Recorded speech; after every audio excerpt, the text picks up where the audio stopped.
सुप्रभात प्यारे बच्चों। कार्यपत्र 61 विषय है आपका हिंदी रचनात्मक लेखन। दिनांक है बेटा 27 नवंबर 2020। कक्षा है 9th। बेटा सबसे पहले आप अपना नाम लिखेंगे, फिर अपनी कक्षा अध्यापिका का नाम लिखेंगे। तो आज पत्र लेखन पर बात हो रही है। तो पत्र दो प्रकार के होते हैं बेटा, औपचारिक पत्र और अनौपचारिक पत्र।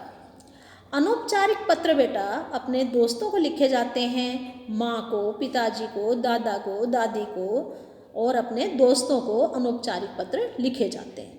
और दूसरा है औपचारिक पत्र। औपचारिक पत्र बेटा सरकारी कार्यालयों के लिए लिखे जाते हैं। जैसे हम अपने स्कूल के लिए पत्र लिखते हैं कि अगर हमें कहीं नौकरी लेनी है, किसी कार्यालय में के लिए पत्र लिखना है, तो वो है हमारे औपचारिक पत्र। तो ये हमारा अनौपचारिक पत्र है। पहला पत्र है आपका, आपने पिछले दिनों कुछ पर्व मनाए होंगे, लेकिन बढ़ते प्रदूषण को ध्यान में रखते हुए आपने इस बार ये पर्व कैसे मनाए, अपने किसी मित्र को इस बारे में बताते हुए एक पत्र लिखिए। तो बेटा ये जो पत्र है आपको अपनी सखी को लिखना है, दोस्त को लिखना है। तो आपने ये त्यौहार कैसे मनाए, प्रदूषण को ध्यान में रखते हुए आपने ये त्यौहार कैसे मनाए। तो आप ये पत्र स्वयं भी लिख सकते हो। तो मैंने इसको इस प्रकार से लिखा है। उत्तर, सबसे पहले आप अपना एड्रेस लिखोगे जहाँ पर आप रहते हो। 15/2 रोहिणी, दिल्ली। दिनांक है 27 नवंबर 2020। तो फिर लिखेंगे, प्रिय सखी जिया, सप्रेम नमस्ते। सखी, सबसे पहले मैं तुम्हें दीपावली की फिर से शुभकामनाएं देती हूँ। मुझे खेद है कि इस बार हम ईद और दीपावली जैसे प्रमुख त्योहारों पर मिलकर खुशियाँ नहीं बांट पाए। क्यों नहीं बांट पाए? क्योंकि कोरोना था। तो कोरोना वायरस के कारण इस बार सभी त्यौहार घर पर ही हम मना पाए।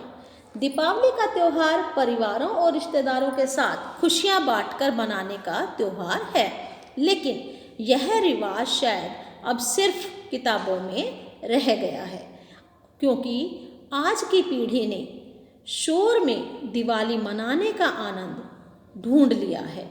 युवा पीढ़ी को समझना होगा कि पटाखे बिना दिवाली मनाई जा सकती है। तो पहले बेटा जब दीपावली मनाते थे शुरू में, तो लोग केवल दिए जलाते थे, पकवान बनाते थे, अपने यार दोस्तों से मिलते थे। लेकिन जो आज की दिवाली बच्चे मनाते हैं, पटाखे छुड़ाते हैं, शोर मचाते हैं, पोल्यूशन करते हैं, तो अब ये बता रहे हैं कि अब कोरोना वायरस है, तो हमें पटाखे प्रदूषण को बंद करना होगा। सुप्रीम कोर्ट के प्रतिबंध के कारण इस बार पटाखों का प्रयोग बहुत कम हुआ।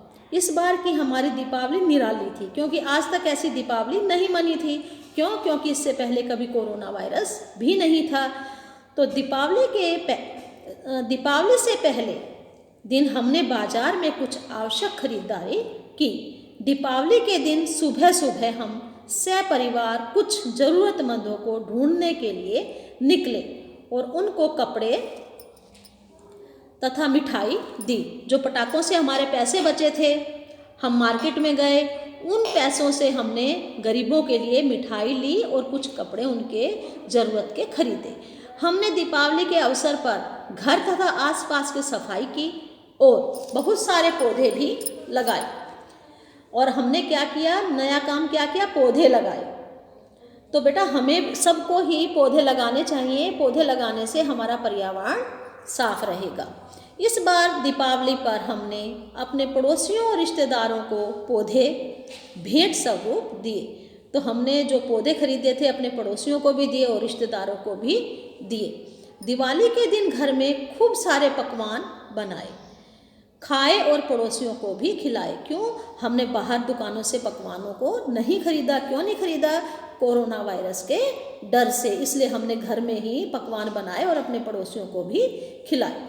दीपावली की शाम को पूजन के बाद ऑनलाइन अंताक्षरी में खूब मौज मस्ती की।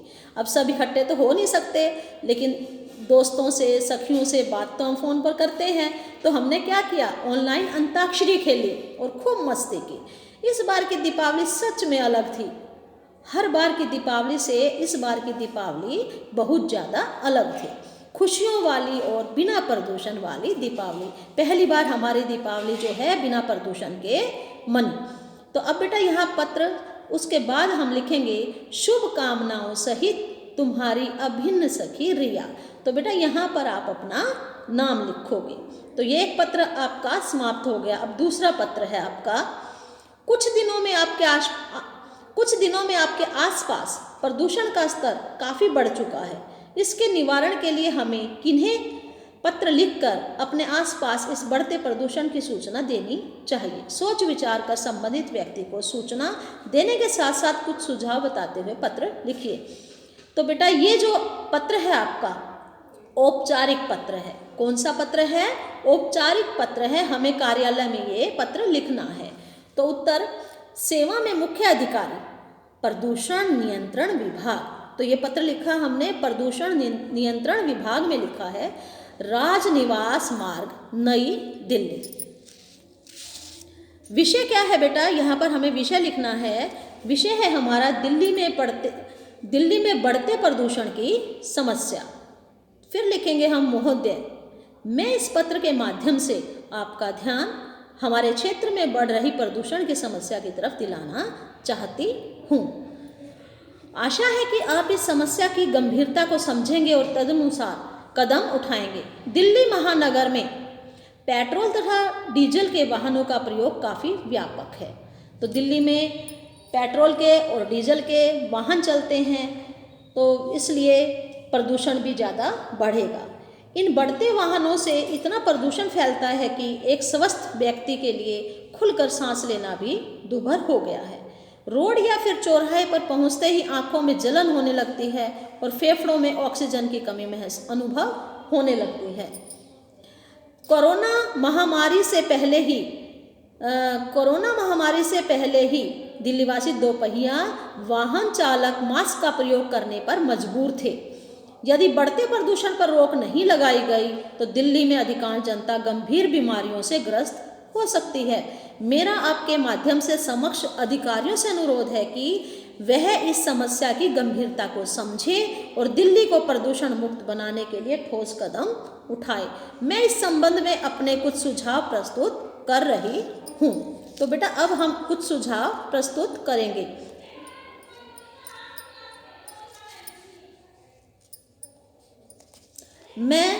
नंबर 1 है, डीजल और पेट्रोल से चालित वाहनों के स्थान पर सीएनजी, एलपीजी, सौर ऊर्जा, बैटरी चालित वाहनों को बढ़ावा देने के लिए ठोस नीति बनाई जाए।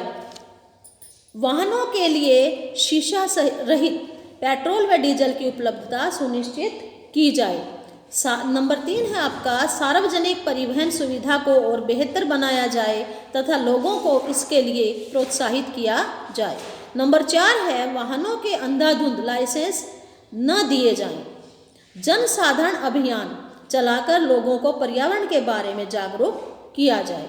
आशा है आप मेरे प्रार्थना तथा सुझाव को ध्यान में रखते हुए कुछ ठोस कदम उठाएंगे। फिर बेटा अपना नाम लिखना है भवदिया। यहाँ अपना नाम लिख लेना। यहाँ पर है साहिल, संयोजक जन चेतना मंच, शास्त्री पार्क, दिल्ली। तो यहाँ पर आपका ये औपचारिक पत्र समाप्त होता है। तो बेटा दिल्ली में कोरोना वायरस तेज़ी से फैल रहा है, तो आपको काफ़ी ध्यान रखना पड़ेगा। 2 गज की दूरी का ध्यान रखना पड़ेगा और दूसरा, हाथों को साबुन और पानी से समय समय पर धोना पड़ेगा। और जहाँ तक हो सके घर में ही रहना और घर में रहकर ही आपको स्कूल का काम करना है। अगर घर से निकलना भी हो तो बेटा मास्क पहनकर अवश्य ही घर से बाहर निकलना।